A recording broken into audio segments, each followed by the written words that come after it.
All in? I'm a fan of the Jets. I'm a fan of the Jets. Billy, I don't think I understood you in the kitchen. Did you say that when people have been asking you what you want for Christmas, did you say that they ask you what you want and you stay quiet, or they ask you what you want No. and you say quiet? No, I like silence. I ask for quiet days, but I don't think that I'm gonna get quiet days. Like if people could just give me like a day of quiet, like as a gift, that's like what I want more than anything. But I don't think that it's gonna happen. And I'm like asking around to see if I'm the only one that's like that. And it seems like I'm not, that this is like a thing that people have wanted and just don't get. Should we say on the front end that we love our families? Yeah, I thank you. Probably. Because I love my I realize family, we talk dude. about holidays a lot here, and I always end up complaining, like, I don't get enough. Yeah. Father's Day, my dad, it's his day. Like, I don't want to be That's that another guy, one. but I'm going to be that guy. I want holidays for me.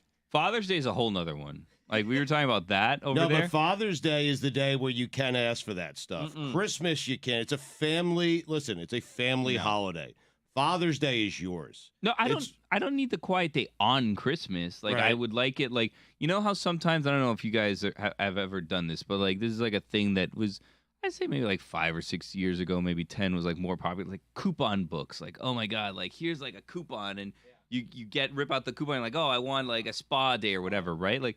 I'm fine if you give me like 5 quiet days and I can just cash them in whenever. Like I'm good with that. It doesn't have to be future on quiet Christmas. day is what you're saying. Yeah. Right. Like that Okay. I could That's use fair. I like whenever that. I'd like. Right. Yeah. Well, the I have thing, that for 69s. Pardon me? I'm still at 5.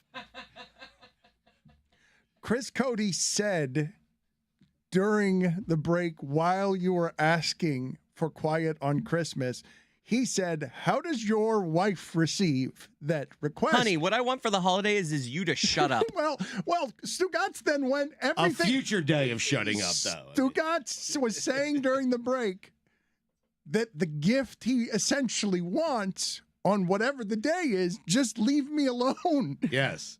It's Father's Day, Dan. What I ask for every year is the gift of silence. But it's a series of obligations that you now have on Father's Day that you don't necessarily want to do because you have to be family guy. Father's Day is the worst, I would say, in terms of like what you really want is like just peace and quiet and like to do nothing. And I thought I was alone in this because like some people will say like you're a grumpy Gus, and I'm like no. So I ask around and other people are like yeah. I asked you guys. I'm like what do you want for Father's Day? He's like I don't want to do anything.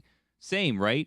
But that's not what the people around you want to do for Father's Day. They want to do things for you and Celebrate with you. you. Yeah, They and it's try like I'd too rather hard. not. For Yeah. Father's Day, I want Yeah. all of you to go to brunch. Yeah. Do me a favor. Do that on a Tuesday, like a random Tuesday. Father's Day is my day. Final round, U.S. Open.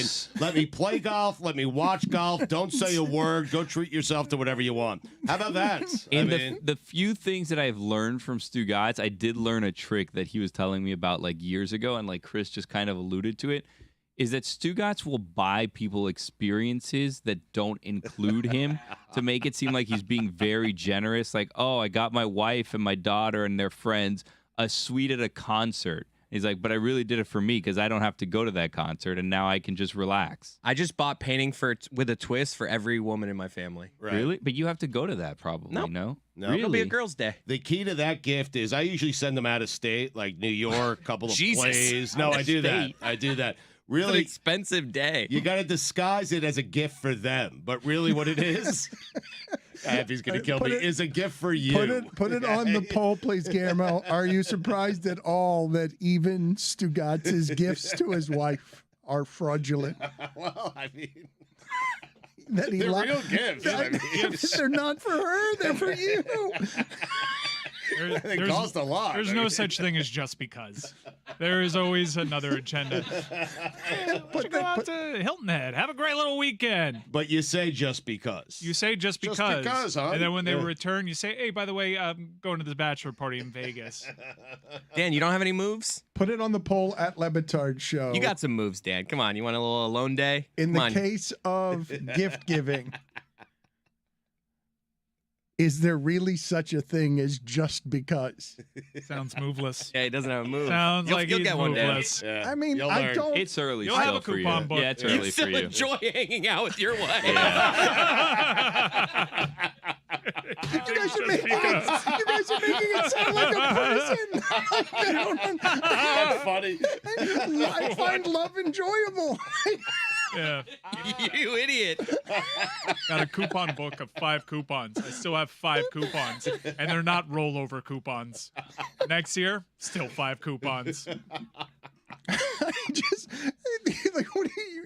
I don't understand why it is that you guys are treating marriage and family life like solitary confinement in a Turkish I prison. wish there was solitary confinement. That's what we're saying. We're longing for the Exactly. solitary Why don't we do it here? confinement. Let's just be quiet for 10 seconds. Mhm.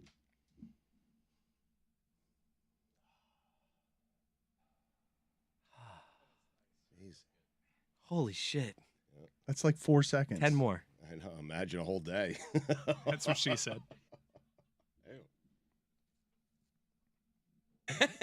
It is dangerous though, like when you say like, because they will take it the wrong way. But I've asked everyone in my family for that. And again, I love my family and my friends, but I've asked everyone to just, can I just have quiet time, little quiet time. I don't even want to do anything. I don't want to go anywhere. I just kind of want to like relax. Put it on the poll at LeBatard Show. Is all a father wants for Father's Day a little bit of quiet? Billy, I was just telling you, one of the places you'll find salvation is even when you don't have to go to the bathroom, just go to the bathroom. Yep. Okay? Just sit there. I have found that. Yeah, It's a happy place. If you just want to decompress for a few amazing. seconds. I do that one. Nice, you got to move. There's a move. This quote from Kyrie Irving, because it makes me think of how it is that Billy is pining for something that doesn't actually exist. This quote, I had to go and re-look at it again and make sure I wasn't being fooled by The Onion or satire. He says, after everything that happened with him, I would like to be on a platform where I could openly share how I feel without being harshly criticized or being labeled or dealing with outside perceptions that have nothing to do with me. We went through a whole lot for Kyrie Irving to realize he just needs to journal. Like, just needs to keep a diary.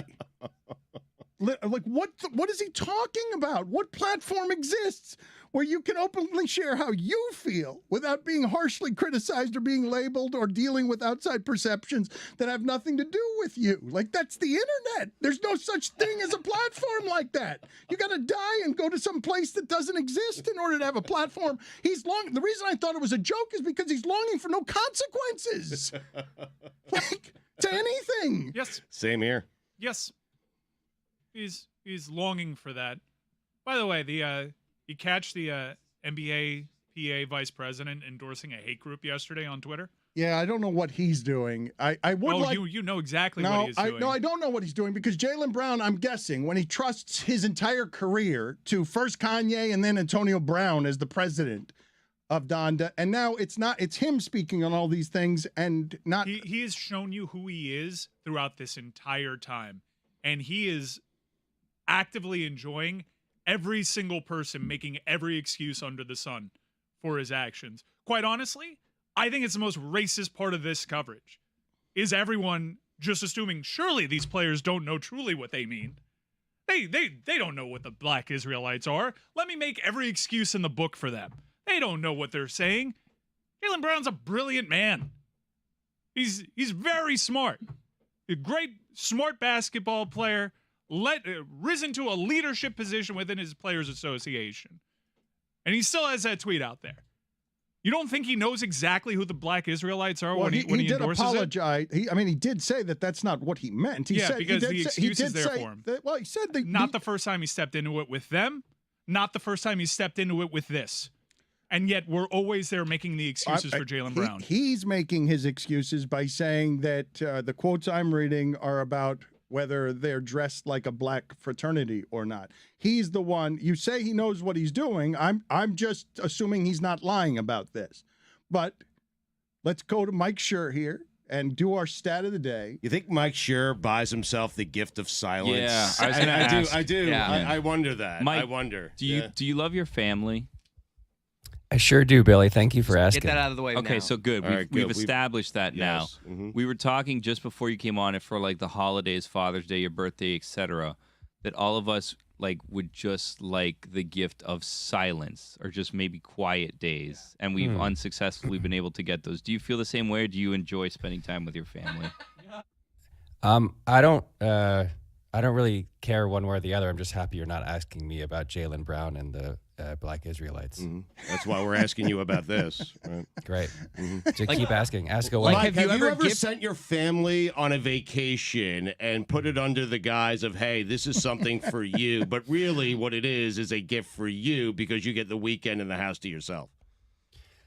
I have certainly, and I would say, encouraged members of my family to do when opportunities present themselves for them to go somewhere. I'm always like, absolutely, please, you deserve this. You know, I've pulled that move. Excellent. Of us. Any play? Yeah. Yep. Let's do the stat of the day with Mike Schur, please. Start of the day, start of the day. It is your start of the day. Start of the day, start of the day. It is your start of the day. Start of the day, start of the day. It is your start of the day. Start of the day, start of the day. It is your start of the day.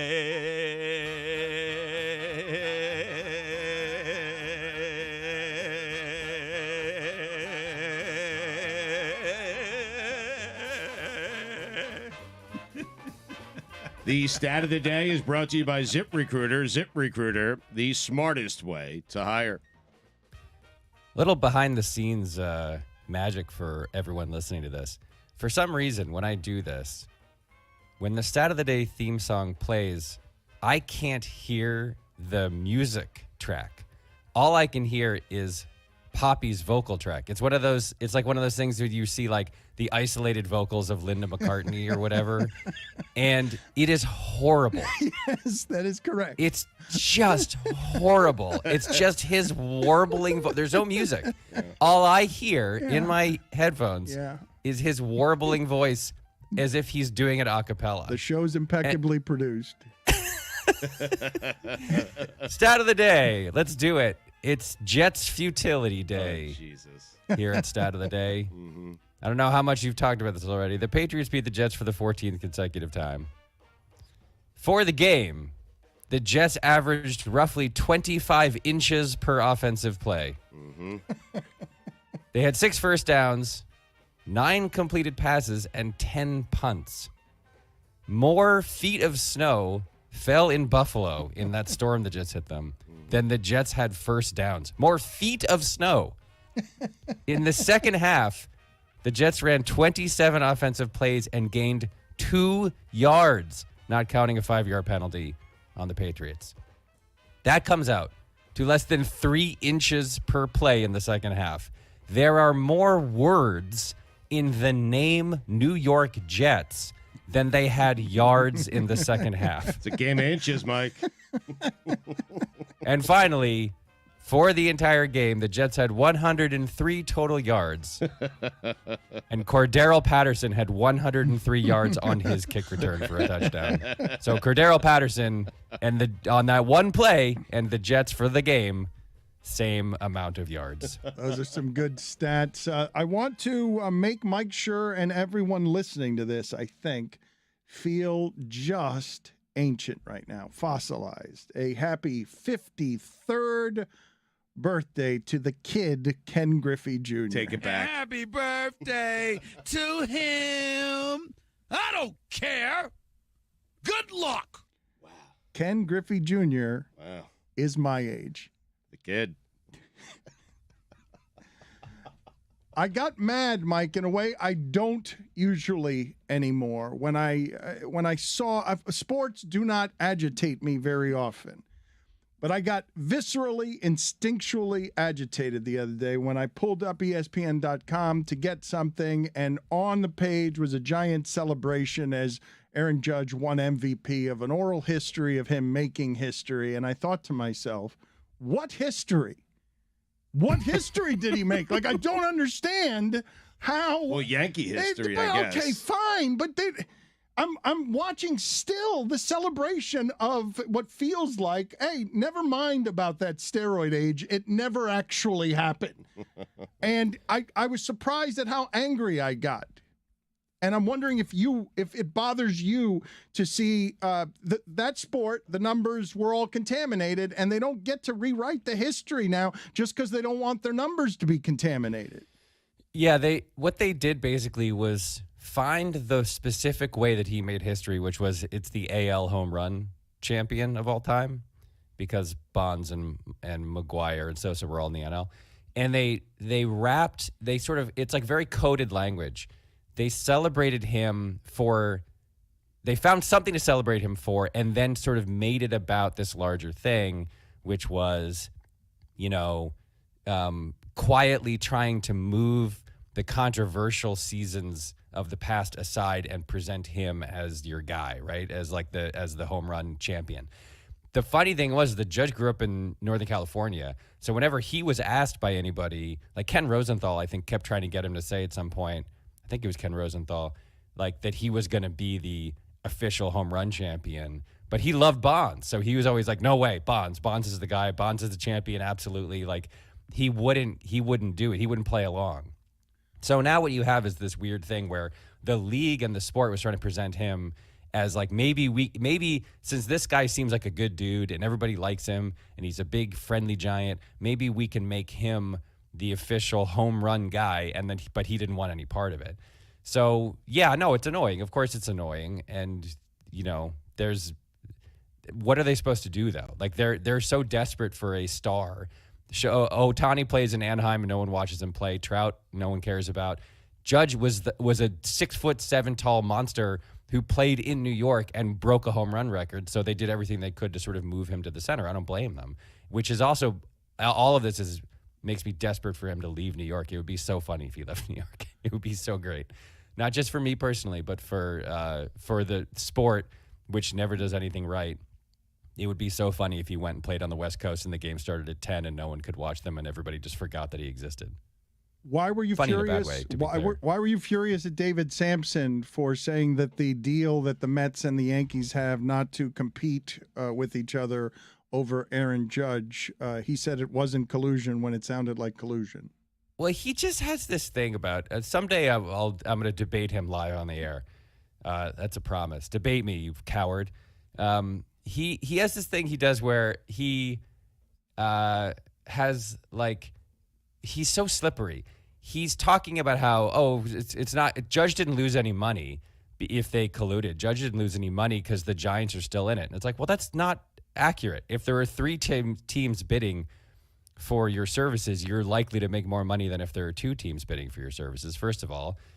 And second of all, he was like, well, do you think that anybody, on the lower levels, on any of the minor leaguers lost any money because of what happened with Aaron Judge? And it's like, yes, that's the whole point. That's the whole point of a union. The whole point of a union is you look at the way that management operates and you say, well, if they're willing to pull these sorts of shenanigans at the very top by colluding to not drive Aaron Judge's price up, then imagine what they're doing to the people with no power.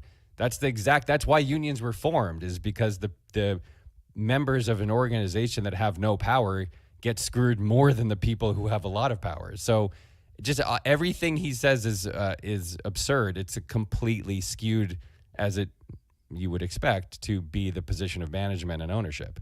Mike Schur, co-host of the podcast, which we are proud to have in our LeBatard and Friends podcast network.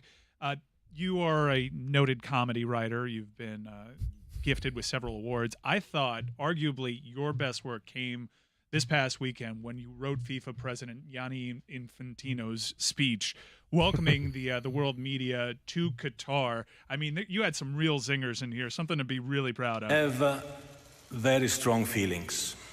I can tell you that. Today I feel Qatari. Today I feel Arab. Today I feel African. Today I feel gay. Today I feel disabled. Today I feel a migrant worker.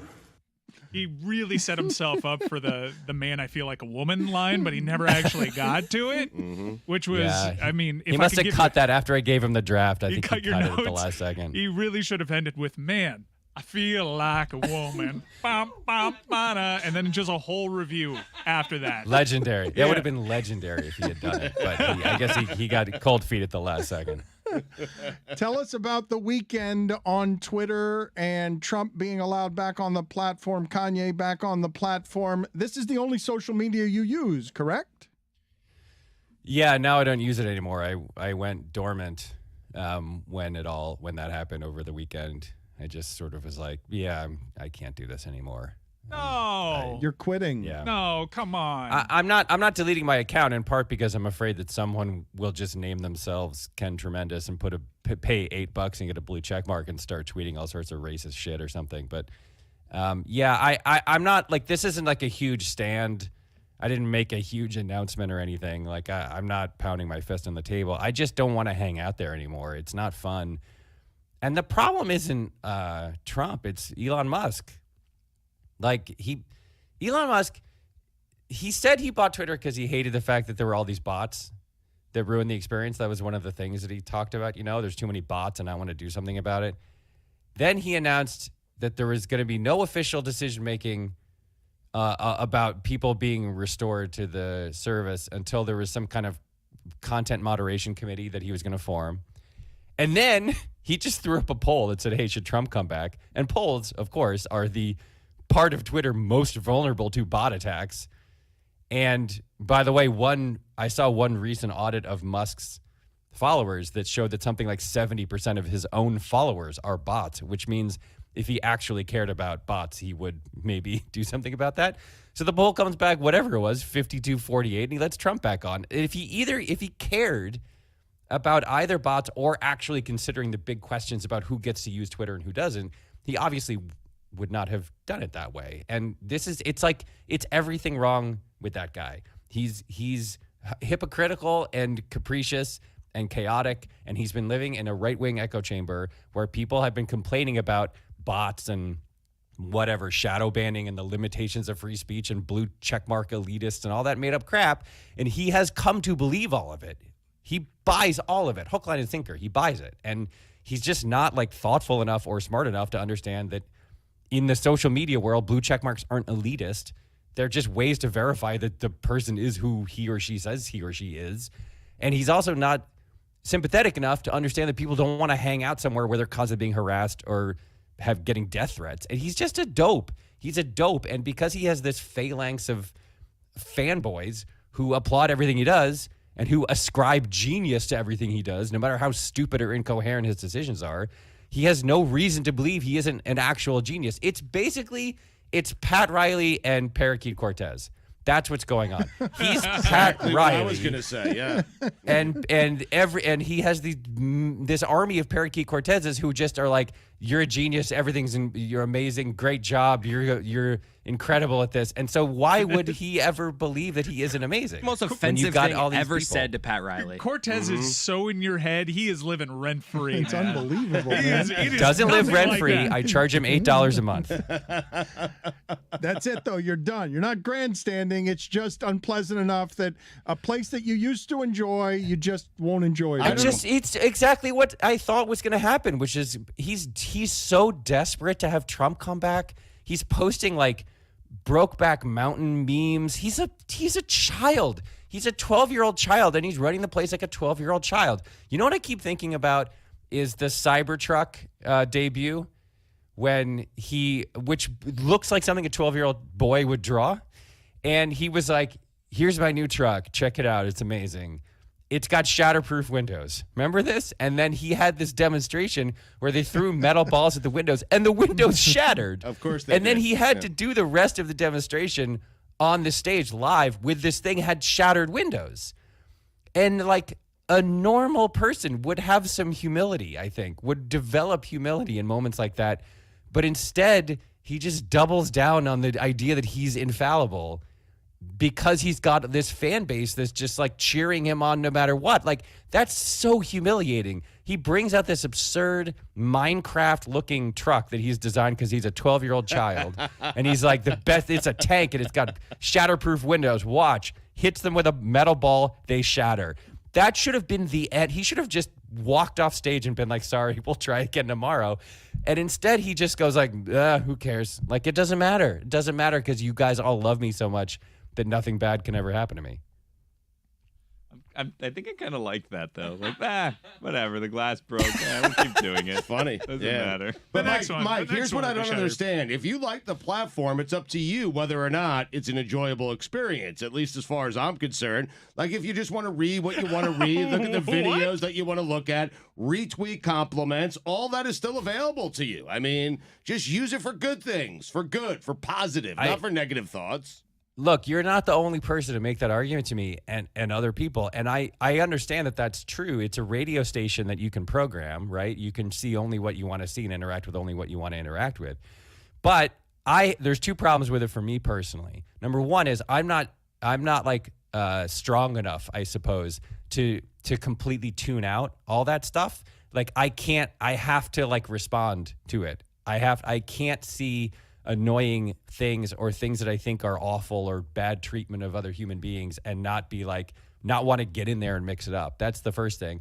And the second thing is I kind of think that for a company whose business model is just getting people to interact and engage, there's the thing that infuriates me is there's no difference to him whether you like him or hate him, whether you like Trump or hate Trump.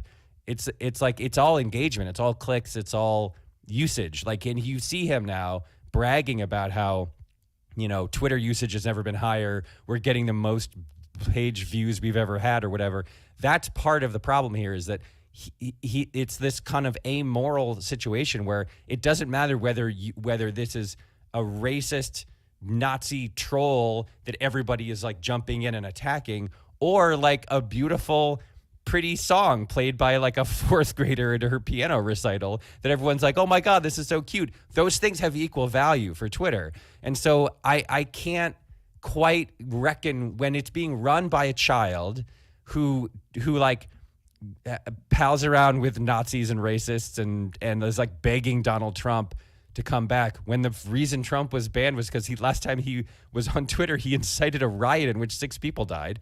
So I can't quite get to the point where I'm okay with, I'll just engage in the way I want to engage because my engagement is the same exact amount of business worthy engagement as like a Nazi making a death threat to someone for being gay. Like it's the same. We are the same. We're commodified the same way. And when you have that realization, it makes it harder, I think, to just like, yeah, I'll just do what I want and tune the rest out. It just doesn't. I don't know. I can't make it work anymore in my own head. Mike, thank you for being on with us. You will immediately get aggregated by Breitbart because you are grandstanding with leaving Twitter in grandiose fashion. But I agree with everything that you said. So your life just got less fun. Oh, no. Oh, Breitbart. Yes. Oh, I hope, careful, I hope careful. Breitbart doesn't hate me. See you later, Fuck those Mike. guys. Jesus. Bye. Talking to you. Every day, an elitist Hollywood screenwriter leaves Twitter. Steve Bannon gets his wings. Did you guys? You can have them. See you later, Mike.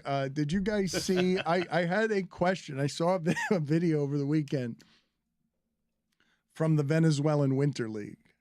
And I'm curious how many of you saw it, because there was one question I had, and there aren't a lot of cameras, okay? And this angle left me with more questions, and I had to go back and look at why it is that this had happened. But there's a home run that's hit, and, a pimped out trot, but not terribly flagrant. I mean, it was bad. He just sort of flipped the bat up with his left hand and looked at his dugout. And unsuspectingly and feeling very good about himself, the hitter just trotted head down around first base, where he was promptly hit with a left hook that was poorly aimed and just sort of was Asdrubal Cabrera's forearm ended up hitting the home run hitter instead of his fist. But the question I had, maybe not the first one I should have had, is Asdrubal Cabrera is a shortstop. Like, did he just run across the diamond to go do that? To clothesline someone? To clothesline at first base. And as soon as he started running toward him, like, I was confused at the beginning, because what happened is the dugout got there about as fast as Asdrubal Cabrera got there. Everyone got there at once, and I was just confused and in wonder of what I had just seen. I believe he's in his late 30s now and has moved to first base in independent ball. Okay. Jeremy's researching So a over short here. trip He is what says you're he saying. sees a first baseman mitt in his hand. Okay. If I recognize your name from when I actually watch baseball, there's no way you're still playing shortstop. There's just no way. You can't possibly still be playing shortstop. But it is independent ball, so you'd think it's like me on a beer league Yeah. softball. Like, I play shortstop. Yeah, it's. I don't know about the quality of play over there. Is it like Dwight Howard in Taiwan right now? Just shoot all the threes. You say this because It's amazing. That stat line from Dwight Howard was exceptional. It was 38 points, 25 rebounds, 9 assists, and 4 blocks. What? It was electric. Yeah, it was unbelievable. The first time I ever liked Dwight Howard in my entire life. It's the most likable he actually was, despite all that effort. Wilt did it every night, but who cares? I'm looking at this. This is amazing. He plays first base. He decides that he's going to walk off at first base because the trot isn't that bad. But then he decides, because the trot gets worse as he keeps going, nah, I'm not having any of this. And that is a legit. Like, you can go to jail for that. Well, assault. in the same fight, another player threw a ball at someone else on the other team. So things quickly got out of control. You guys, I played. You guys don't understand how good these people are at what they do, that you don't think that in some sort of amateur league, Asdrubal Cabrera could still play shortstop. Playing first, they obviously have a better shortstop. I know, but I played softball against Jeff Nelson, who was the shortstop. That Jeff Nelson could only in the big leagues be somebody who came in to get a couple of outs. Look at me, And Jeff Nelson was the most amazing softball shortstop I've ever seen. Nelly. He held it down at short? Oh, wow. I don't see a lot of range there. Well, Same, I'm totally with you. Do you think he had to go deep in the hole to throw me out, do you? Like a Jeter hop throw? You think he had to be in deep left field to beat out me from the right-handed batter's box, running like Bo Jackson at 3'6"? So Stugotz is just seeing, I want more Venezuelan Winter League coverage with my sports. I know you guys want the World Cup. I'd put it right next to the World Cup on my television. What the hell happened? What kind of fight is that to have in a game over what was, I thought, a fairly benign bat flip? Like, it wasn't. There had to be some history there. I'm with you. Like, I'm just saying the reaction did not really meet it because it was just a your run of the mill bat flip, and he got attacked. I wanted to ask you guys something because we talk about the hostility of social media with Mike Schur, and Mina Kimes got buried this weekend by TuAnon. And I've told you before that the stuff happening around Tua is so strange, so strange. The fervor and the passion around hope because the Dolphins haven't had anybody at that position. And so TuAnon, a very loud, vocal, aggressive Miami fan base that conjures for me like the us against them that I saw at the beginning with the Big Three Heat, where it's like everybody's saying bad shit about us, and I know we're good, and this is unreasonable, loud Miami, and they're doing predictable things to Mina Kimes, who I'm going to say, and I don't think this is particularly controversial, knows more about football than anyone listening to this.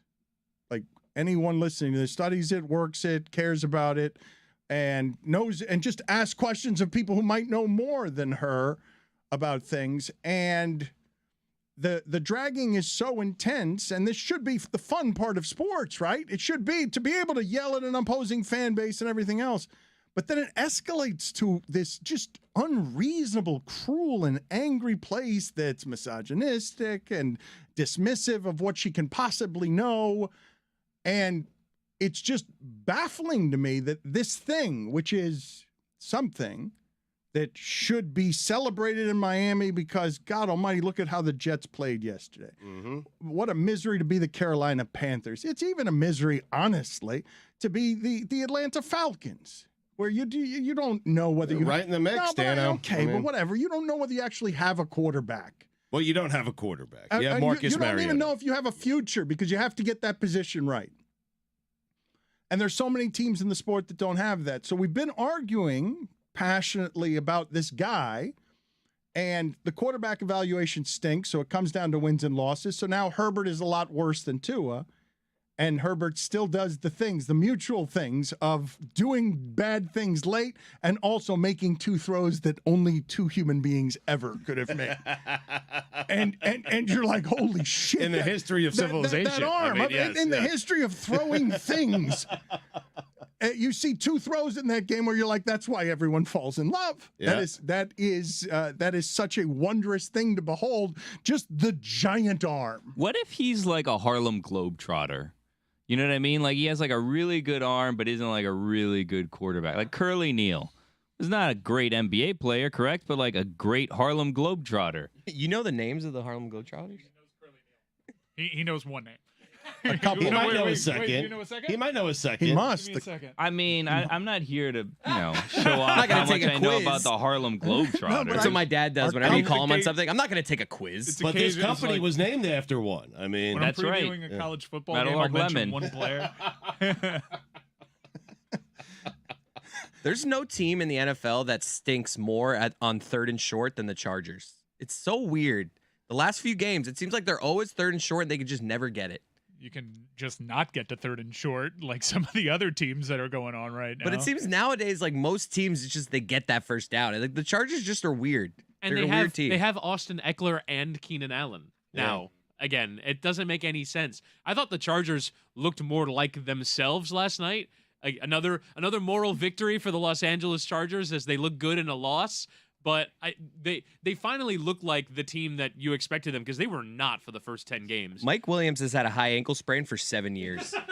Put it on the poll, please, at LeBatard Show. As Mike Williams had a high ankle sprain for 7 years. Keenan Allen kind of makes a difference on that team, though. I mean, when he's missing, it stands to reason that Jalen Hurts, you give him a number one receiver. Oh, my God. You give Tua a number one receiver. Oh, my God. I don't know what Zach Wilson would look like if Tyreek Hill had actually chosen the Jets, but you give these guys number one receivers, and they look a little bit different. But that's at the heart of all the Mina TuAnon stuff is, if you looked at Justin Herbert 2 years ago, you came away with the same analysis, and Tua fans kept maintaining that he wasn't supported by his coaching staff and he didn't have the talent around him. And look, when you take the talent away from Justin Herbert, you're constantly making excuses for him. Where's Keenan Allen? Where's Mike Williams? Don't grade him. They come back, he looks good again. And that's what the Tua fans are always arguing. We've been saying this the entire time with the evaluation of Tua. We were right. We were right. I don't necessarily know the value in going back 2 years ago, because 2 years ago on the merit of the argument, Justin Herbert was very clearly a better quarterback than Tua. I feel like Dolphin fans are misremembering. I think 2 years ago we were like, damn, Herbert's freaking really good.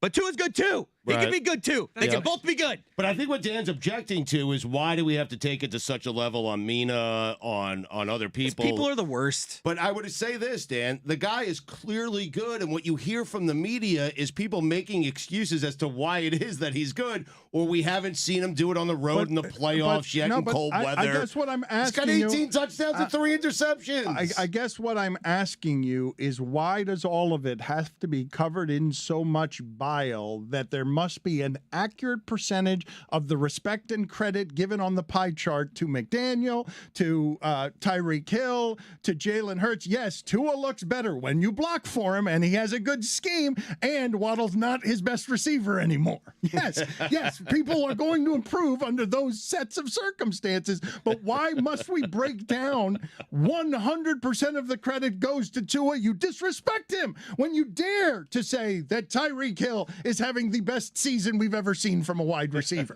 Because it's a group of people that believed in the face of doubt. It's a group of people that have had nothing for 25 years, that has a bunch of national pundits told them. And by the way, Mina is not one of them. She posted her receipts on her Twitter page. She basically said, Tua or not Tua is really not the question right now. The question is, how do we improve this football team so that we can evaluate Tua? She basically did what you did, Dan, which is DNF, INC. It's just an incomplete grade through 2 years, but all these fans are like, I can see something in there. I think I have my franchise quarterback, and everyone's telling me that I don't, and that's, I mean, it's vindication is essentially what happened. You're one of them, by the way. But the part that's puzzling to me is if you go off of Dolphin Twitter, I would assume the Chargers are the biggest rival of them. Everything... The Justin Herbert thing is such a hot button issue for them. It's really one of the stranger rivalries I have ever seen, where they don't just tweet about Tua. They tweet about Justin Herbert. Is that the Tannenbaum thing? But Mike, no, it was a comparison point. It's the same draft. They're obsessed with Justin Herbert's performance week after week, and I don't understand why the pumping up of Tua, because 2 years ago he was the landmark for why Tua wasn't any good. The race was called. The race was called 2 years ago. It was like, he's better, done. And he was the very next pick. He was the very next pick. The Dolphins had a chance to get him, and they decided they wanted Tua. But the intense hatred they have for Justin Herbert and anybody that's ever said something good about Justin Herbert. It's not hatred for Herbert. It's just, hey, our guy is better than Justin Herbert. Stop talking about him. Talk about our guy. I've been questioning Justin Herbert throughout his career, and I felt like I was wrong for a little bit, and I've always been loving Tua, thinking that he's a son, and I'm still very confused by this. They're on opposite coasts. They never interact. Everything. I see so many Justin Herbert highlights or lowlights on my timeline, and it's all from Dolphin Twitter account. It's just, let's move on. Let's be really excited about our team. December 11th, they play each other. It's gonna be a big one, guys. It's for everything. Los Angeles. You wanted to go to you wanted to go to Buffalo. Can we move that trip up a week and go to Los Angeles to watch this Tua v. Herbert game? It is such a funny ancillary thing to have off on the side. It really does feel like the Miami Dolphins' biggest rival is just the Chargers quarterback. It's not even all the Chargers. It's just him. In the Tua defender's defense, like, no one has really turned and said, like, maybe we were wrong about Tua. It's just like lots of explanations and excuses as to why they were still right about Tua, but things are not looking the way they thought they would go with Tua. Keyshawn has turned around, has he not? I thought everybody had come around on this. Keyshawn's still one of those guys. I need to see it cold weather on the road in the playoffs. Lord knows I've done that. I was going to say, Stugotz, really? Like, you even heard yourself.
Greetings to all.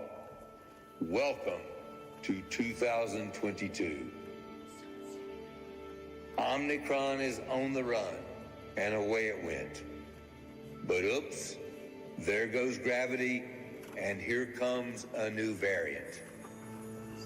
Omaha, Corona, Hut 1, Hut 2, nothing infects the Super Bowl, and nothing stops football.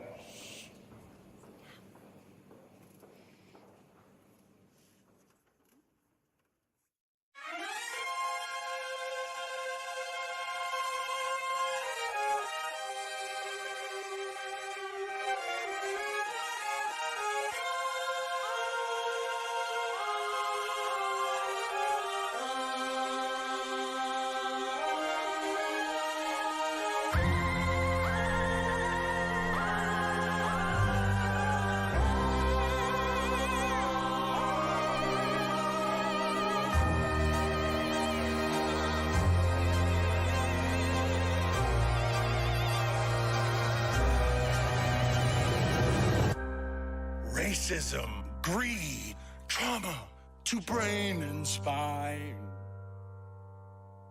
And yet, I cannot look away. Heroes are dead. Science has their heads. Oh, is there no escape from here? I need to know. It eats my soul. Nothing stops me at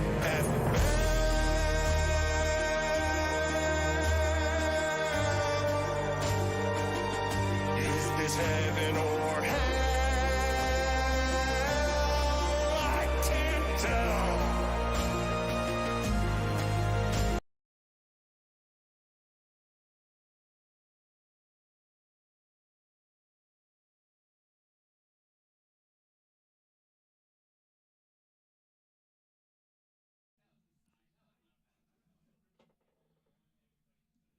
Yes, both will be ready momentarily.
We've got Stugotz's weekend observations to get to. We've got funniest thing from the sports weekend to get to. And we need to keep telling people about our World Cup coverage because the entire company has sprung into action and gotten Apple involved and Ted Lasso involved. Ted Lasso's people. I imagine that podcast at some point, I wouldn't promise it for them, but I would imagine they're going to have Ted Lasso festivities with Sudeikis and others, given that we're doing a lot of stuff during the World Cup here. You guys are doing what after the show? You, Whittingham, and Mike are doing what where? We're going to be on our YouTube page and our Twitch channel, youtube.com/LeBatard and friends. If you want to watch Whitty and I get the band back together and break down. Today's obviously a very exciting day because the U.S. plays a massive game in the World Cup. We'll be live on our YouTube channels. It'll post on our podcast feed as today's post game with Morally Abhorrent. That is our World Cup coverage for this show. And Metal Arc as a whole, we're teaming with soccer coverage. Ashlyn and Allie have theirs. Cooligans have theirs. Football with Grant Wall have theirs. You mentioned our partnership with Apple Podcasts, Rebecca Lowe and Coach Beard from Ted Lasso. God bless football. Yeah, God bless football, Thank where you. you'll Keep talk how your forgetting bets. that one. Yeah, Sorry. It's weird. Yeah. I had Ecuador. Yeah, I mean. he had Ecuador. Your jelly donut and Jack Daniels is menu item. Why do you guys think this game's such a big one? Like we were talking about it on GBF, and this is a walk in the park game. This is the game that you got to win. Like, Yep. Win is an expected thing here, not like a surprise if they win. We can't lose to Wales. That's what I'm saying, Dan. If we played Wales in baseball, basketball, football, real football, we would destroy Wales. Yeah. They have a pool they're choosing from of just over 3 million people. I mean, that's like, I don't know, a major city here in the United States of America. Yeah, and that's the great equalizer of this sport.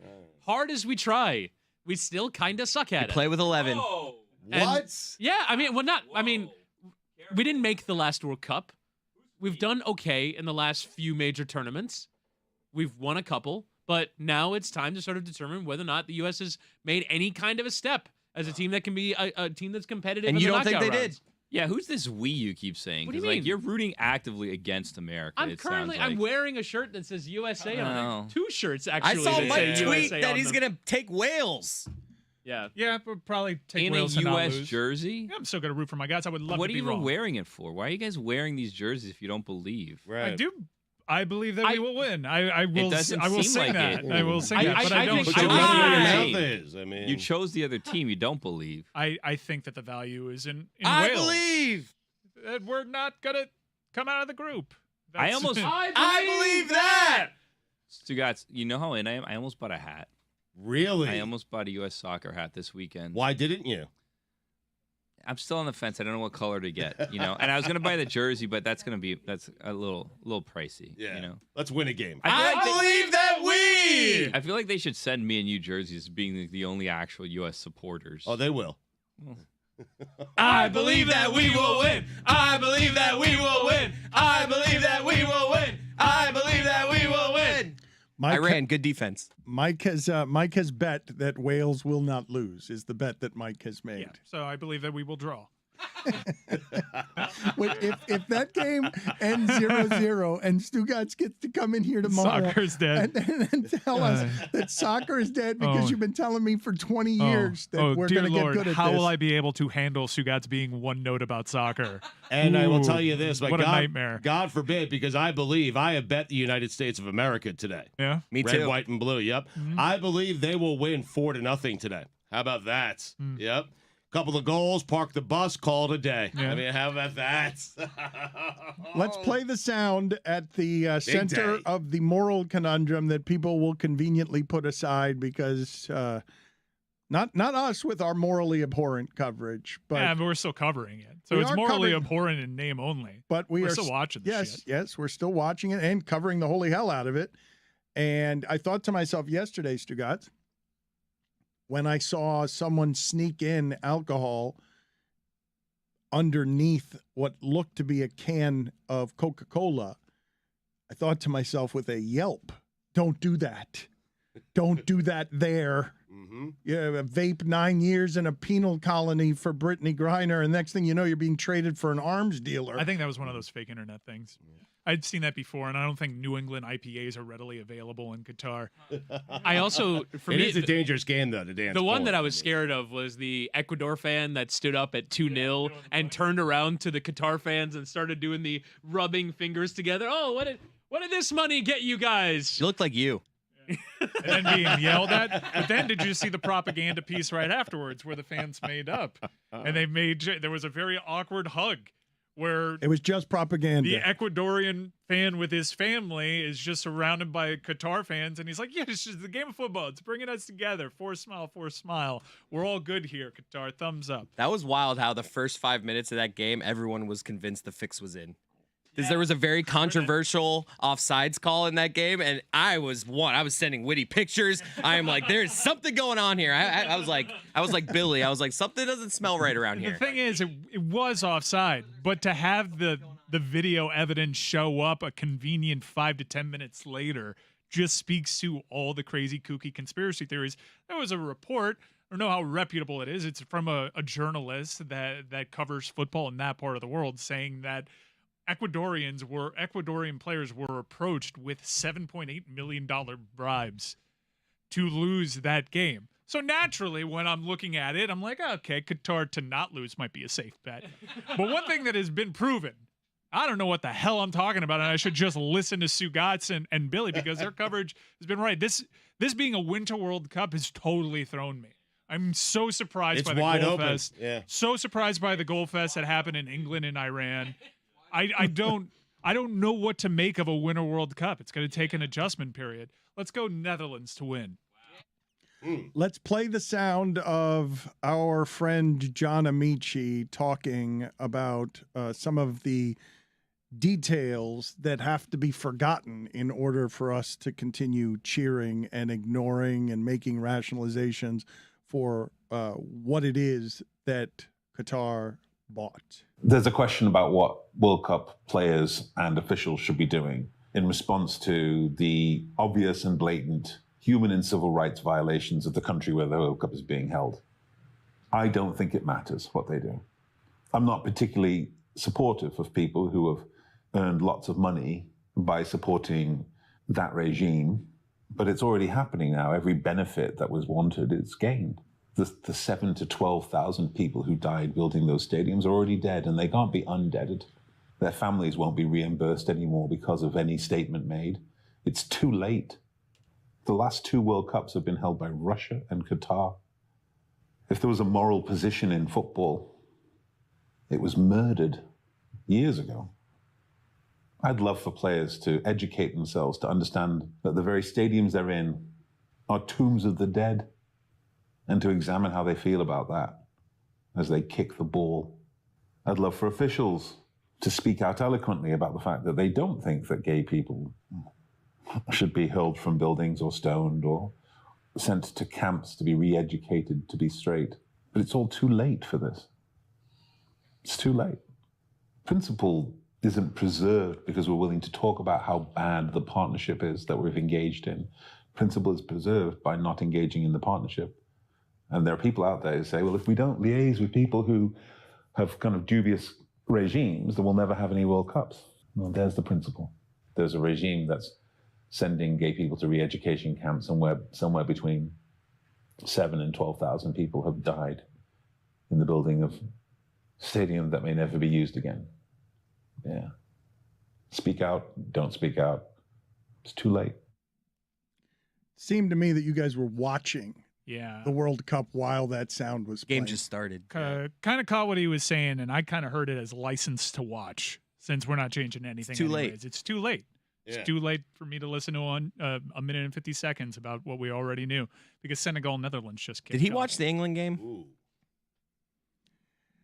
On a serious note, keeping it on a serious note for a moment before we transition into funniest thing from the sports weekend and Stugotz's weekend observations. Senegal is capable of springing the upset, are they not? I mean, Yeah, I would have liked their chances better with Sadio Mane. yeah, same. Champions of Africa. Mhm. Stugotz said it first. Just transitioning awkwardly, okay? Because I don't want the show to escape without mentioning it just because we average more than a mass shooting a day in this country. But Colorado Springs over the weekend, he mentioned Amaechi did antiquated, cruel, hostile, and violent beliefs around gay people. Colorado Springs, all of America has gotten more and more dangerous. We're less safe everywhere. The others are being demonized everywhere. And Colorado Springs, you had a gunman kill 5 people and I think injure 25 others. And you can do this every day. Every day in this country, you could stop what it is, the silliness that we do to talk about something like this because it happens more and more. And I just remind you, when this show gets hit with the serious subject matter that perhaps you don't want to think about or because you want playtime and playground all the time, I just don't want it to be normal that we just skip past a weekend, another mass shooting. What's really terrifying about enabling a toxic rhetoric that, honestly, I thought a couple of years ago we were starting to see real progress and started to weed that out somehow. And I understand we had Pulse a couple of years ago, but if you listen to some of the talking points about whether it be a drag breakfast and people trying to shield their children and protect them from this infiltration into their lives, like, I don't care what you do, just stay out of my life, to go into the places where it's supposed to be safe for gays to congregate. I saw a Twitter thread about how gay bars are really like the place that you feel safest when you're there because you don't have to worry about that toxic crap that comes from outsiders, from outside of your circle. For you to go and attack their safe place, it obviously sends an even larger message than just the conception of your hatred. To go into their places where they're literally doing what you're asking them to do, and that's just leave you alone, do your own thing. Stay out of my life. It is hugely troubling. The very recent amplification of hate speech and the excuses that we make for it from people that soak the flames, people in office that are supposed to represent our best interests, and an enabling of that really makes me feel sometimes like we're beyond the point of no return. And now timing with a whole free speech, free thinking movement on the most toxic of all social media platforms, all of this makes me feel like it's going to get worse before it gets better. It's too late, like John Amaechi said, and just might as well try and distract yourself with some of the nonsenses that we laugh about on Mondays as more and more, Stugotz. I don't know. You may not feel this because I don't know that it's a daily thing in your life to feel a fear of somebody doing something bad to you. But as, people are killed in the lobby of this hotel and as gunshots go off all around here and there are deaths during the middle of the day blocks from us. It happened in a grocery store, Dan. Like, it can happen anywhere. Well, it happens in churches. People are now targeting people are targeting the places where they congregate purely out of hatred with the intention to kill as many of them as humanly possible. It's just barbaric. And yeah, I kind of feel trying to go the humorous route after what John Amaechi said was unique was to us. It's not just merely that it's barbaric. It is unique to us. We are distinctly unsafe here, right, even though our laws are not as primitive, even though we're trying to change some of the laws and make them more primitive. Our laws are not this primitive. Right, but the hatred isn't necessarily unique to us. We happen to live in a country with far more loose gun restrictions to actually allow these people to use those things as agents of hate to actually commit mass executions. That's what's uniquely American about it. But hatred can be institutional, as we see right now with this World Cup. I understand why people listening to us right now have fatigue about it. I really do, because some people try to live their lives to the best of their credo and genuinely want what's best for everybody and wants, can we all just get along and watch soccer? And you don't really know that watching this in a way co-signs it. You don't want to have to worry about that. You're going to the World Cup for a departure from it. There's this sound from Maluma, who has, if you listen to the song, it's a good, catchy song. It's the official World Cup songs.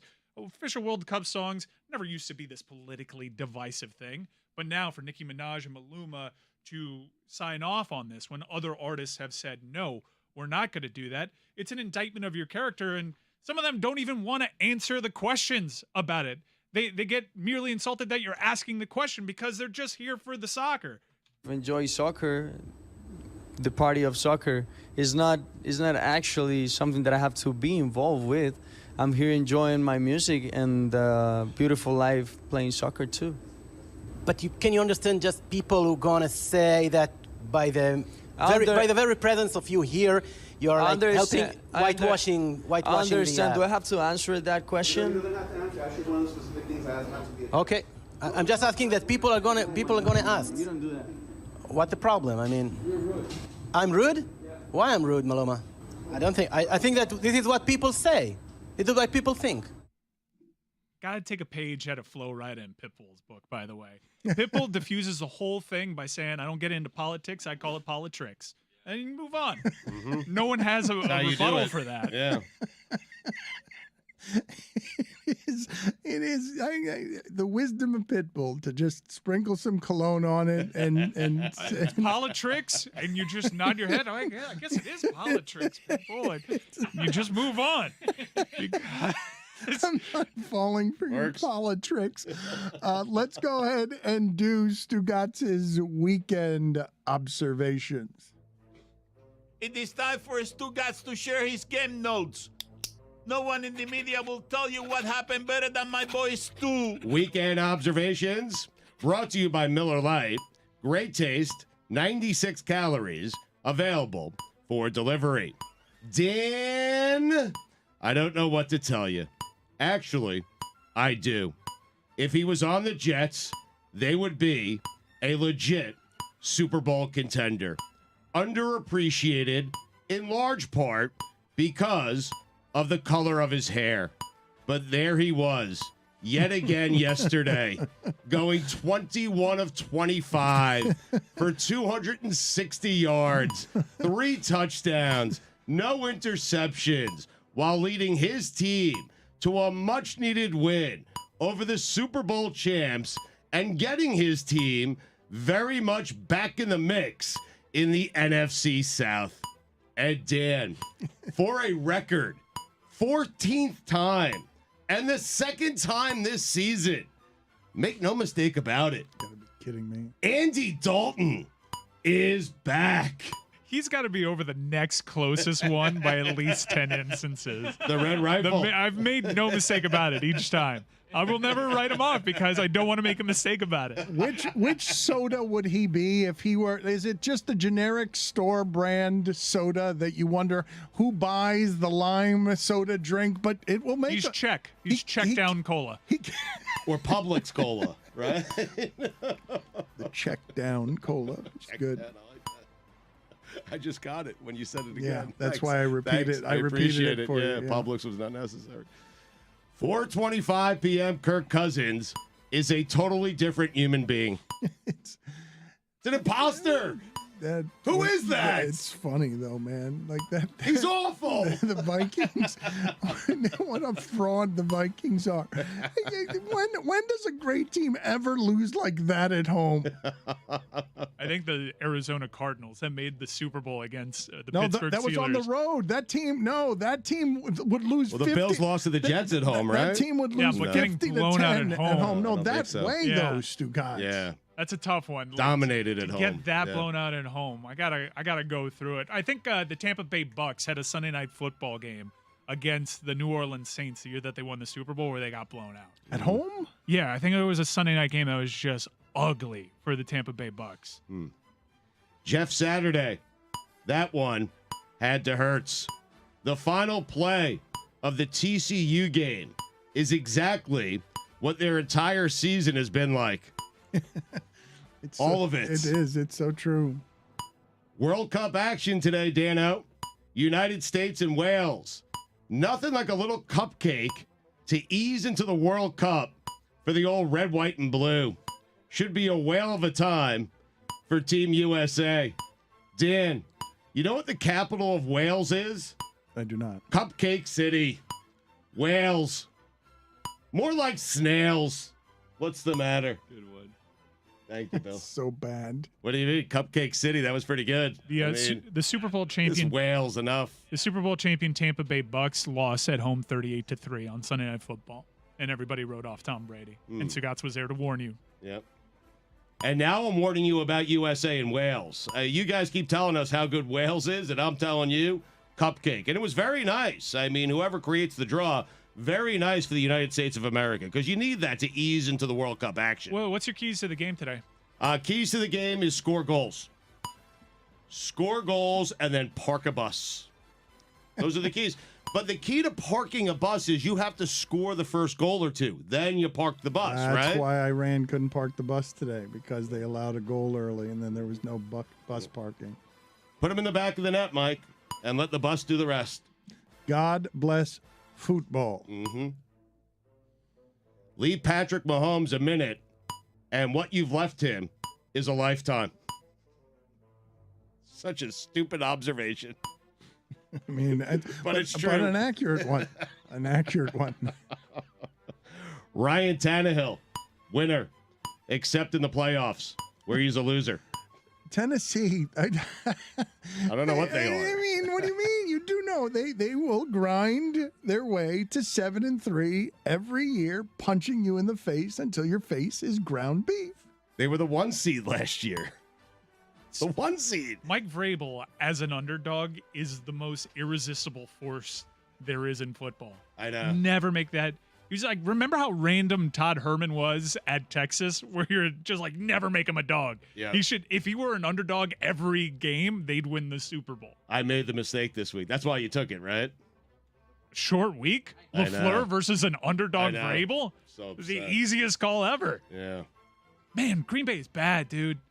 Green Bay is bad. Yeah. Aaron Rodgers was bad in that game. You look at like, the not stats. even blame the others bad, just him individually He's being been bad all bad. year. He missed.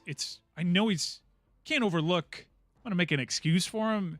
Imagine having your thumb taped up on your throwing hand could help explain why he's missing some of these. Because if you do the stat box Stu thing on Aaron Rodgers, it doesn't look like he's had a bad game. Right. But it doesn't account for how badly he missed some of these game-winning throws potentially. That he never misses. Season-altering misses in that Thursday night game for Aaron Rodgers, despite having a decent-looking game in the stat sheet. Michigan may have played Illinois, and Ohio State may have played Maryland, but you know what they both spent the entire weekend doing, Dan? Scaring everybody? They spent the entire weekend looking ahead. Big one this week. The game. It's called The Game. I'm not prepared for sports this weekend.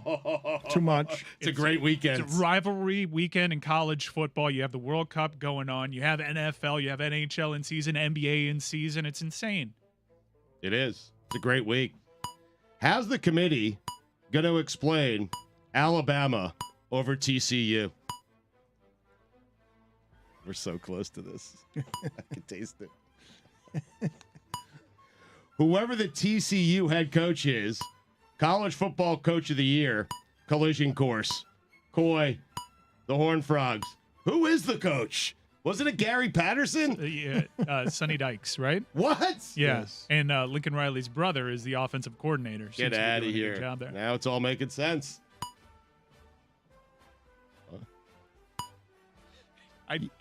Dave Aranda, his face, he's like Mike Woodson. His face has not moved. The Baylor in coach? three years. You say this about Mike Woodson, but Mike Woodson, his face did not move, and at one point he shaved his eyebrows, correct? The one thing that actually brought character to his face, he shaved off that one time. It was so puzzling to look at. Dave Aranda is just a mannequin on the sideline. Put it on the poll, A good-looking Guillermo. mannequin. Is He Dave is Aranda good-looking. Yes. a mannequin? Statue. Dan, you know what the T in TCU stands for? Too close. Tell everyone to go fuck themselves. Oh, wow. What? That was a little harsh, but no one believes in this team. I believe in this team. Be odd for Texas Christian to have that stance. But Is that when the season. You also can't wait for Alabama to overtake them to make the playoff. Did you just learn what the EC actually stands for? Okay. That's problematic. That's pretty good, though, where Stugotz is like, I believe in this team, put Alabama in front of them. I mean, Michigan, Ohio State's going to lose. TCU might lose. USC could lose. I mean, it's right there for Alabama. LSU going to lose to Georgia. They're going to get in. It's amazing. Hooker got the best the Cox had to offer, and the Cox got the best of Hooker. The Sacramento Kings. What happened there? The Sacramento Kings can score with anyone. They're good. They might be good. They can score, yes. They can score. With anyone. Yes, agreed, Stugotz. Stop shouting at me. Sorry. Yes, every time you look up, It's been a while since the Kings are 130 good. or 140 points. Yeah. Yes, They've won 6 in a row and scored a minimum of 120 in all of them. They can score with anyone. It's crazy, man. De'Aaron Fox is good.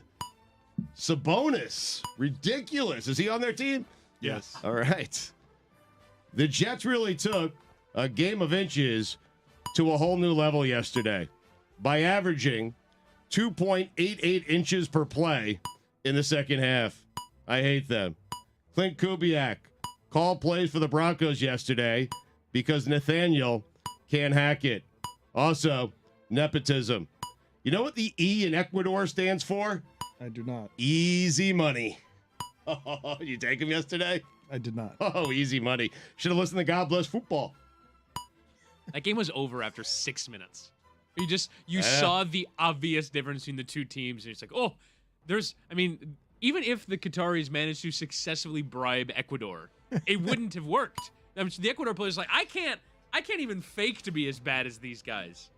Shouldn't that be a bigger story if indeed they were offered $7.8 million? Why Ecuador didn't take it? Well, shouldn't it be something that we're talking more about, or is it just we're so understanding of this whole thing is soaked in bribes, soaked in corruption, so it's a normal thing that Ecuador would be offered millions of dollars to throw a game? I mean, there is a level of corruption that comes with FIFA and soccer and specifically this World Cup that it's just sort of all believable. Like, yeah, that could happen. The beautiful game. Corruption. According to Stugotz. He's here for the corruption. Hell yeah. Those would be the characteristics of a beautiful game in Stugotz's mind. Did Giannis have a height advantage over a ladder? Did you see that? Yes. That's Giannis upset, right? That's his worst behavior Freaking ever out and in public. apologizing afterwards. Did you do freaking on purpose there? I did. Not. Stumbled into it, Dano. Like I have my entire life. The Greek freak. Get it? Yeah. That has been TCU's entire season, though, that fire drill in the last 13 seconds. Every game. They play the same game every week. Every single week. I keep expecting them to lose, right? Right, exactly. Can't fathom still that field goal procedure worked. Mm-hmm. 16 seconds, and they weren't even... The field goal team was in a rush. The offense was not. I was like, oh, shit, I guess we have to get off the field now. The kicker was late. He had no idea what was happening. Yeah, he had to get one last swing of the leg. There was a guy on a stallion. Somebody set off a fire extinguisher. I don't know how all of that happened. It was just the last 10 seconds of the game to save their season. It was perfectly executed. And yet Dave Aranda just looked like he had seen it a million times. I don't understand. There was one sequence where even the commentator's like, man, Dave Aranda looks really excited. He was just doing like a hurry them up sort of motion, Right. and they had to note that Dave Aranda moved. That's excitement. Yes. The Jets had 2 yards of total offense in the second half. I hate them. The Jets defense is their offense. I hate them. Sauce Gardner is the Jets' best offensive player. I hate them. Another week, another great loss for the Chicago Bears. Man, the best worst season ever. A loss for the Colts is a win for Bill Cowher. More like Bill Sauer. Can I ask you something about Justin Fields? Because I find it unusual how hard it is to tackle his lower body. Those are very strong people who are bouncing off of his legs. Yeah. Quarterbacks are supposed to not be able to break tackles like that. He's fast. I'm not talking about fast. I'm talking about strength. Like he had a moment. He's strong. He had a moment in the Lions game where, like, you know, when people say, "Oh, he ankled," like ankle tackle is sort of this pejorative. There was a Lions defensive lineman who had his arms wrapped around it looked like his knees, and he just stepped out of it like it was nothing, and then drifted to the sideline for a 3-yard touchdown. It's still the most impressive thing I've seen this season. I don't know that I have seen. I'm trying to think of a time that this is running back breaking of tackles. This happens to Josh Allen, where guys will just bounce off him because he's strong. Roethlisberger was a bit of a skyscraper there, so you're just so big that you're not getting moved very much. Aaron Donald, I'm stunned at how little he's on the floor because how strong he is. But this from the quarterback position, I didn't know he had this lower body strength. He did get a little banged up in this game, something to monitor. He was holding his shoulder pretty bad. You ran the ball 18 times At for the end of 85 the game, yards. It's very physically demanding. But wait a minute. You guys are watching Lamar Jackson. We said that style's not sustainable, period. And we were talking about his body type some, but you have seen since he doesn't get clobbered a ton. He'll get ragdolled occasionally, but you can't play like that in this league. You can't play allowing guys to hit you in the lower body all the time. You can't. He took a huge collision in that Lions game at the goal line. It just looked, I cringed when it happened because it was just a violent car crash of a hit, and he just popped up. I got to think over time. It's the same thing that we've been saying about Josh Allen. It's the same thing that we've been saying about Lamar Jackson is your shelf life as an elite player is a little bit shorter when you're that athletic. When you bring that to the table, because the league will punish it out of you. Unless you're Cordero Patterson. In which case, or Travis Kelce, in which case you could do it forever. Mike mentioned the Lions. By the way, if you're not rooting for the Lions, you're not rooting for good things to happen. I mean, you're just not. They should be America's team. They should. I mean, they're right in the mix. We're excited for the early Thanksgiving day. 3 wins, Stugotz. They're 4-6, Dan. Dan. They got 4. They got the 4th 3 in a row. They're right there. So is everyone else, but so are they. Yeah. Golf doesn't look too bad. No. McVay's going to regret that one. What a Super Bowl. The Celtics aren't fucking around. The C's. This was a stunner over the weekend. Thaddeus Young is a Raptor. He's still playing. It's the same Thaddeus Young from last year when we were marveling that Thaddeus Young was still in the league, and that was 2 teams ago. You know what? So it's not stunning anymore. He will play on a new team. You're like, oh, there's Thaddeus Young. Like the bigger surprise would be if he was on the same team. Like if he was a Raptor next year, I'd be floored. Well, you guys saw, right, that over the weekend, the first time an active player has been born after LeBron's debut date, Jalen Duran of the Pistons. That makes LeBron ancient. And the Lakers are 3-0 when he doesn't play. He's getting in the way. Anthony Davis needs him out of the way. Better without LeBron. That's a nice observation right there. LeBron is 40 years old, and I don't know whether that's the wisest place to put all of the usage rate. He's 40. I didn't watch a broadcast, but I saw a couple clips of him being called out by some of the people on the shop's Amazon watch party for doing the LeBron meme. There were several times where he's like, they're using you like I use you in Madden, or that Packers safety actually called me before that legendary interception in the playoffs. Jalen Ramsey was having a go at him for just recreating his own meme. How was that, incidentally? Because I saw the shop and LeBron, they moved from HBO, they're doing their own thing, and they did a watch-along on Thursday Night Football. Jamie Foxx was there as well, was he not? They had Rob Lowe on there as well. I will say the reason why they do these things is for it to get traction on social media. And more people were talking about that than a Dude Perfect broadcast. It's interesting, the play that he's making there, Stugotz, because that is trying to grab some media space. Was LeBron also doing it? Was LeBron on there as well? Yeah, LeBron was there. He was getting called out by Jalen Ramsey and other people on there for just embellishing and becoming the meme. Senegal playing well, huh? Peppering this goalie. Oh, I finally got around to the Space Jam movie that LeBron was in. It's a bad movie. It's a bad movie. Bad movie. Let me tell you. Movie, bad. Over the last 2 weeks, Zach Wilson has the same amount of touchdown passes as Derrick Henry. If you had the Jets plus 3.5 and the Bills plus 8.5, you know what you had around 4 o'clock yesterday, Dan? Bad beat, indigestion. A couple of bad beats cutting it up. I experienced both of those. Ouch. Oof.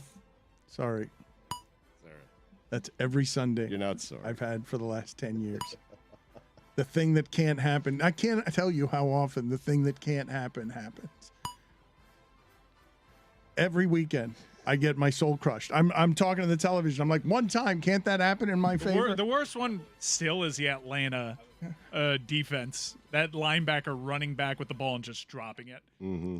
That's the only way you lose that bet. Well, I'm telling you that whatever time in the last 10 years in college or pro football that someone covers a bet because the laterals end up going into the end zone for another score, I'm always on the wrong side of that. The only two football teams the Jets would have beaten yesterday. Do you know how often I'm trying to get my team to tie so I can get into overtime to win by the touchdown that I'm not going to get because I don't win the coin flip? Been there, man. And I'm not telling you. You want OT so bad. You'll give anything for it. I am in that purgatory of really, again, I'm trying to hit the over because I need triple overtime. I need triple overtime. What do you mean I'm going to lose the bet? Because after 2 overtimes, they now go to 2-point conversions, and I need more points than that. You should bet TCU. That's every game. And when you need the miracle to happen, Elijah Moore just steps out of bounds. What was he doing? Not a single lateral? The only two football teams the Jets would have beaten yesterday with 3 points were Ecuador and Qatar. Have you ever found yourself watching the Minnesota-Iowa game late on a Saturday afternoon because you have a big bet on it, and you ask yourself, how the hell did I arrive here? Speaking of hell, Art Briles. Dan, those are the weekend observations. You bet Hawaii. Hawaii came Hell through yeah, for I you. did. I saw that you started 0-5. You started 0-5 on college football and then needed Hawaii to bail you out. I have told you, you haven't lived until you're 0-5, headed into Saturday evening, and you're staring the Hawaii rainbows right in the eyes. And that's what I did, and man, did they come through. They were getting 12 against UNLV. They won the game outright. I mean, they're always there for me. Little rainbow at midnight. I mean, Timmy Chang's starting to fix things in Hawaii. Starting Took to him a figure it little out. bit. Yeah. Now you can trust them. Yeah. Don't make them a double-digit dog. Yeah. Stu, the only thing I don't understand about you making that bet, though, is that there's a 0% chance you're staying up to watch the whole game. I know. I feel like it's sort of a young man's chase. Yeah. Well, I found out the next morning, and I thanked them on Twitter. Honestly, as you get older, there are a few things that make you happier. Oh, it's when the best. I've screwed up my vision looking at Hawaii scores at like 3 a.m. There's nothing better. I agree. It's just as fun. Fantasy waivers. Did I get the waiver? Yes. Fantasy? It is so much fun to wake up at 3 a.m. and just be like, oh, did that bet come in? And and then when it does, that fist pump, that 3 a.m. fist pump. But if it doesn't, you're up the rest of the evening. Dude, I'm telling you, top 5 happiest moment of this year is I found out that the Ducks got an empty netter against the San Jose Sharks to make that a cover on the puck line. I was just like, yeah.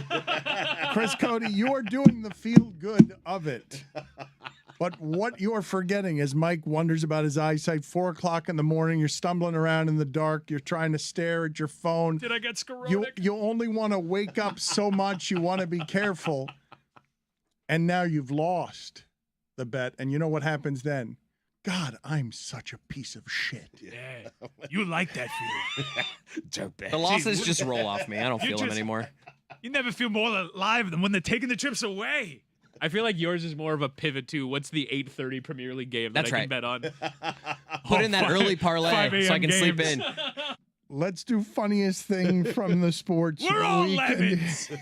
We like losing. It's such self-loathing. Hey, people, tell us what in the sport made you laugh hardest this weekend. It is a segment we call What Made You Laugh This Weekend. Ha ha ha! Chris Cody, what was the funniest thing from the sports weekend? On Saturday, during the UM game, Bud Elliott tweeted, "Which of Miami's first half yards against Clemson was your favorite? The first, second, third, fourth, fifth, sixth, seventh, eighth, or ninth?" Oh, my God. Did they have 9? I did text a couple people before the game, upset alert.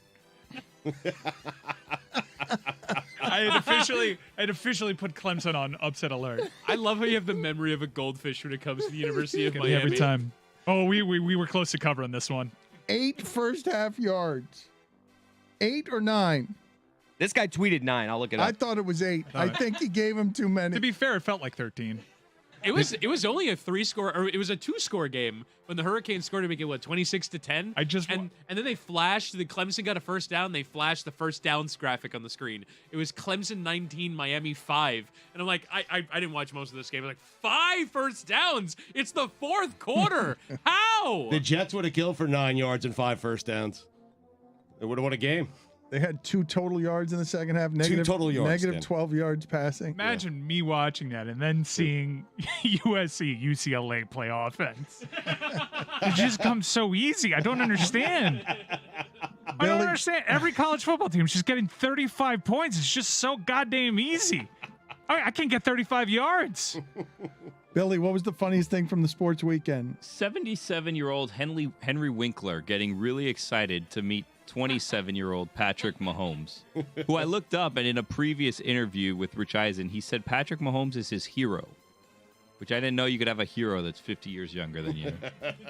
Do you think that Mahomes even knows who the Fonz is, the character, or is that, I mean, it's such an old show. Do you think that Patrick Mahomes at 27 years old knows the Fonz? No, I think you'd probably more likely know him as a character from Barry, Gene or Cousineau. perhaps as the water boy, Water Boy. or like the dad from Click or something like that. But you don't believe that he could possibly, I guess He seems like an old soul, Patrick Mahomes. He does a little bit. The Fonz, though, at 27 years old, he might not know who the Fonz is, like as the Fonz, the character. Whittingham, what was the funniest thing from the sports weekend? The 25 minutes that we all thought that the World Cup was bought after the offside decision in the first 5 minutes of the game that overruled the goal that did not look offside.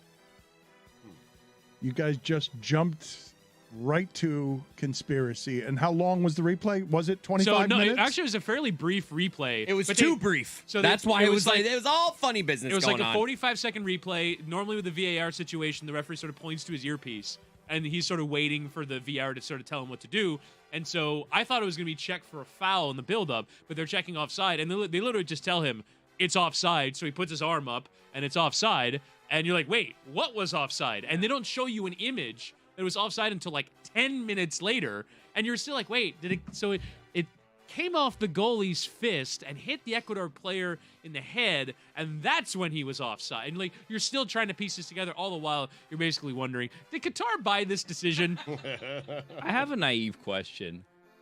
If Ecuador's soccer players would have accepted $7 million, right? Like, if you report that, is it a crime? Like, obviously, it's not good form, but, like, could you actually be punished for accepting a bribe, aside from just being banned from soccer? Because, like, $7 million is a lot of money. Oh, I do think it's a crime, though. Well, what if you report it? To the IRS? Like, you just say, hey, no, I took a bribe. Yeah, I took a I went bribe, to the World but Cup. They said he has $7 million to lose. If you paid taxes on it, then it's totally legal. Yeah, that's what I'm asking. I think it's a tax evasion aspect of a bribe.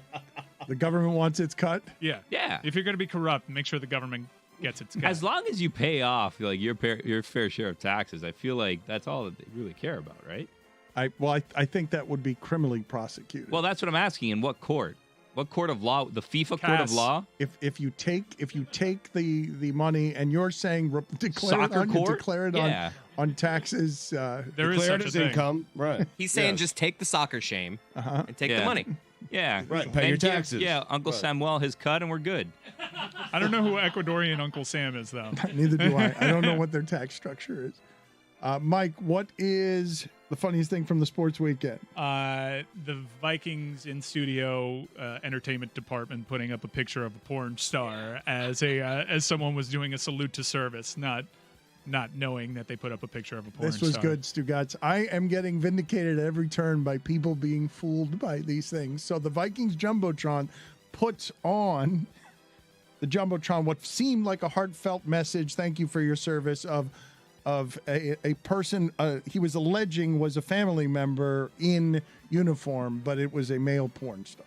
Yeah, it was a clip from a movie. Well, not a clip, but a still from. Not a clip. we have a salute to service. We understand we have a clip, everybody. Not the kind of service I was talking about. Stugotz, what was the funniest thing from the sports weekend? Russell Wilson has only 2 more passing TDs than Joe Flacco. Flacco hasn't played since week 3. That's nuts. I man. know. They are only good for 16 points a game. They're a quarterback away.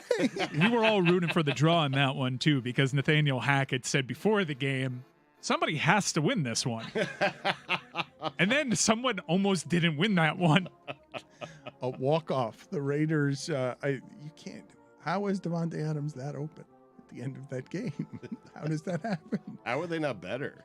How is every Broncos game 16-13 with 9 minutes to play in the fourth? It's crazy. And that 9 minutes feels like it's going to take 5 hours.